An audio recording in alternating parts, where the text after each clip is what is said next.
Queridos irmãos, bom dia. Chegamos à segunda semana desta série do Alimento Diário. Nós vamos ler quinta-feira. Eu vou ler o versículo com os irmãos. Ao passo que anjos, embora maiores em força e poder, não proferem contra elas juízo infamante na presença do Senhor. 2 Pedro 2:11. E o título é Os Perigos da Consciência Insensível. Então, nós sabemos que os anjos, eles foram criados, né, poderosos e mais capazes que nós, os homens, conforme está lá em Hebreus, né? Os anjos, eles temiam, né? Aliás, eles temem e eles sabem que eles não podem ofender autoridade nenhuma estabelecida por Deus. E também lá em Judas se confirma, né? Isso aí.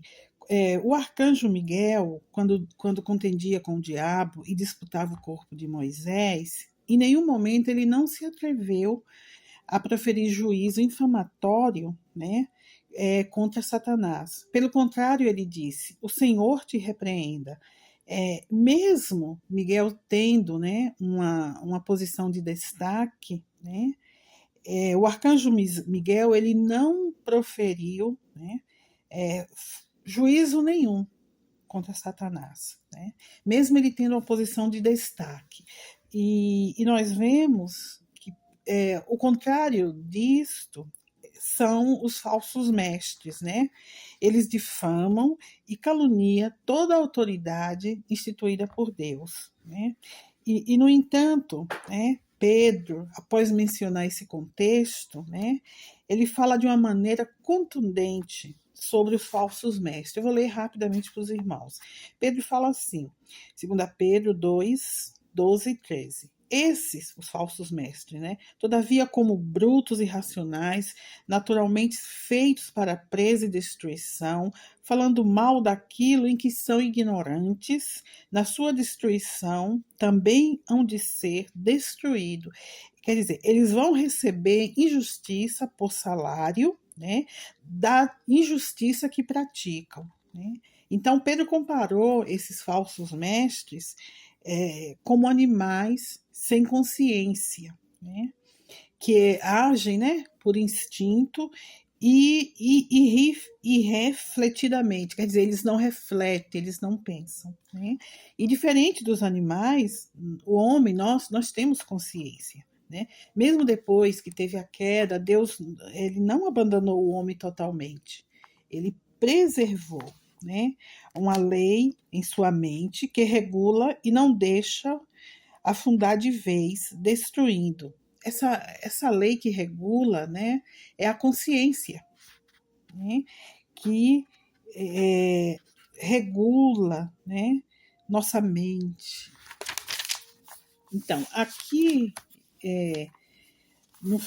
na página 28, né, eu vou ler aqui para os irmãos, que fala assim, uma pergunta: o que significa uma consciência cauterizada?